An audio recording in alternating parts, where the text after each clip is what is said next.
ನಮಸ್ಕಾರ ವೀಕ್ಷಕರೇ, DD9 ನ್ಯೂಸ್ಗೆ ಸ್ವಾಗತ. ವಿದ್ಯಾರ್ಥಿ ವೇತನ ಹಾಸ್ಟೆಲ್ ಸಮಸ್ಯೆಗಳನ್ನು ಸರಿಪಡಿಸುವಂತೆ ರಾಜ್ಯ ಸರ್ಕಾರಕ್ಕೆ ಎಬಿವಿಪಿ ಒತ್ತಾಯ. ಜಮಖಂಡಿ ನಗರದ ಎಜಿ ದೇಸಾಯಿ ವೃತ್ತದಲ್ಲಿ ಎಬಿವಿಪಿ ವಿದ್ಯಾರ್ಥಿಗಳಿಂದ ಮಾನವ ಸರಪಳಿಯನ್ನು ನಿರ್ಮಿಸಿ ಪ್ರತಿಭಟನೆ.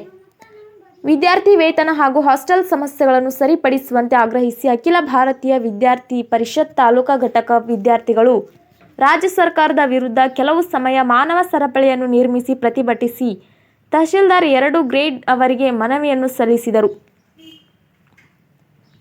ಈ ವೇಳೆ ಎಬಿವಿಪಿ ತಾಲೂಕಾ ಸಂಚಾಲಕ ಪುಂಡಲಿಕ್ ಪೂಜಾರಿ ಇವರು ಮಾತನಾಡಿ, ಒಂದು ದೇಶ ಹಾಗೂ ರಾಜ್ಯ ಅಭಿವೃದ್ಧಿಯಾಗಬೇಕೆಂದರೆ ಅಲ್ಲಿನ ಶಿಕ್ಷಣ ವ್ಯವಸ್ಥೆಗೆ ಬೇಕಾಗಿರುವ ಮೂಲಭೂತ ಸೌಲಭ್ಯಗಳು ವಿದ್ಯಾರ್ಥಿಗಳಿಗೆ ಒದಗಿಸುವುದು ಸರ್ಕಾರಗಳ ಆದ್ಯ ಕರ್ತವ್ಯವಾಗಿದೆ. ಗ್ರಾಮೀಣ ಬಡ ಪ್ರತಿಭಾವಂತ ವಿದ್ಯಾರ್ಥಿಗಳು ಶಿಕ್ಷಣದಿಂದ ವಂಚಿತರಾಗಬಾರದು ಎನ್ನುವ ಕಾರಣಕ್ಕೆ ಹಲವಾರು ಯೋಜನೆಗಳನ್ನು ಜಾರಿಗೆ ತರಲಾಗುತ್ತಿದೆ. ಆದರೆ ಅವುಗಳ ಸಮರ್ಪಕ ಅನುಷ್ಠಾನವಾಗದೆ ವಿದ್ಯಾರ್ಥಿಗಳು ತೊಂದರೆಯನ್ನು ಅನುಭವಿಸುವಂತಾಗಿದೆ. ರಾಜ್ಯದಲ್ಲಿ ಆಡಳಿತ ಮಾಡುತ್ತಿರುವಂತಹ ರಾಜ್ಯ ಸರ್ಕಾರ ವಿದ್ಯಾರ್ಥಿಗಳಿಗೆ ಸರಿಯಾದ ಹಾಸ್ಟೆಲ್ ವ್ಯವಸ್ಥೆಯನ್ನು ಹಾಗೂ ವಿದ್ಯಾರ್ಥಿ ವೇತನವನ್ನು ನೀಡದೆ ಬಡ ಪ್ರತಿಭಾವಂತ ವಿದ್ಯಾರ್ಥಿಗಳಿಗೆ ಅನ್ಯಾಯ ಮಾಡುತ್ತಿದೆ ಎಂದು ಆರೋಪಿಸಿದರು. ಪ್ರಮುಖ ಬೇಡಿಕೆಗಳೆಂದರೆ ಹಾಸ್ಟೆಲ್ಗಳಿಗೆ ಅರ್ಜಿಯನ್ನು ಸಲ್ಲಿಸಿದ ವಿದ್ಯಾರ್ಥಿಗಳ ಆಯ್ಕೆ ಪ್ರಕ್ರಿಯೆಯನ್ನು ಕೂಡಲೇ ಪೂರ್ಣಗೊಳಿಸಿ ಹಾಸ್ಟೆಲ್ಗಳಿಗೆ ಪ್ರವೇಶಾತಿಯನ್ನು ನೀಡಬೇಕು. ವಸತಿ ನಿಲಯಗಳ ವಿದ್ಯಾರ್ಥಿಗಳಿಗೆ ಸರ್ಕಾರದಿಂದ ನೀಡುವ ಕಿಟ್ಗಳನ್ನು ತಕ್ಷಣವೇ ಎಲ್ಲ ವಿದ್ಯಾರ್ಥಿಗಳಿಗೆ ನೀಡಬೇಕು. ಪ್ರತಿ ವಿದ್ಯಾರ್ಥಿಗೆ ಊಟಕ್ಕೆ ನೀಡುವ 1,850 ರೂಪಾಯಿ ಹಣವನ್ನು ಹೆಚ್ಚಳ ಮಾಡಬೇಕು. ರಾಜ್ಯದಲ್ಲಿ ಸಮಾಜ ಕಲ್ಯಾಣ, ಹಿಂದುಳಿದ ವರ್ಗ ಹಾಗೂ ಅಲ್ಪಸಂಖ್ಯಾತ ಇಲಾಖೆಗಳ ಹಾಸ್ಟೆಲ್ಗಳ ಸಂಖ್ಯೆಯನ್ನು ಹೆಚ್ಚಳ ಮಾಡಬೇಕು. ಬಾಕಿ ಉಳಿದಿರುವ ಹಿಂದಿನ ವರ್ಷದ ವಿದ್ಯಾರ್ಥಿ ವೇತನವನ್ನು ತಕ್ಷಣ ವಿದ್ಯಾರ್ಥಿಗಳ ಖಾತೆಗೆ ಜಮಾ ಮಾಡಬೇಕು.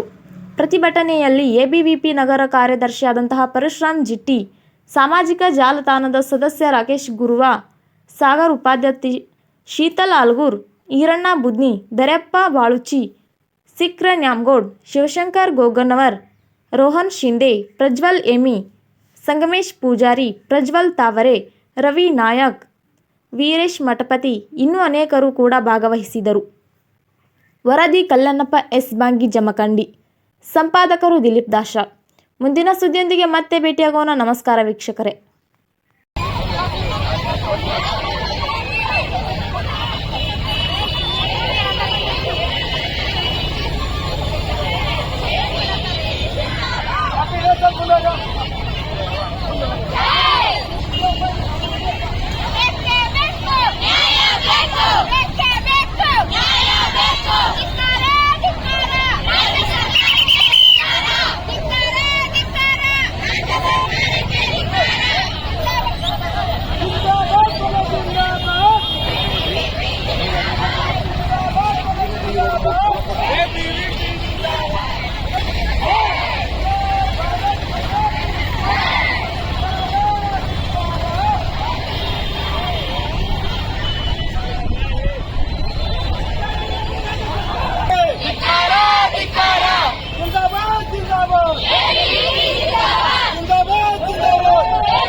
ಭಾಷೆ ಬಗ್ಗೆ ಮತ್ತು ಸಲ್ಲಿಸಿದ ವಿದ್ಯಾರ್ಥಿಗಳ ಆಯ್ಕೆ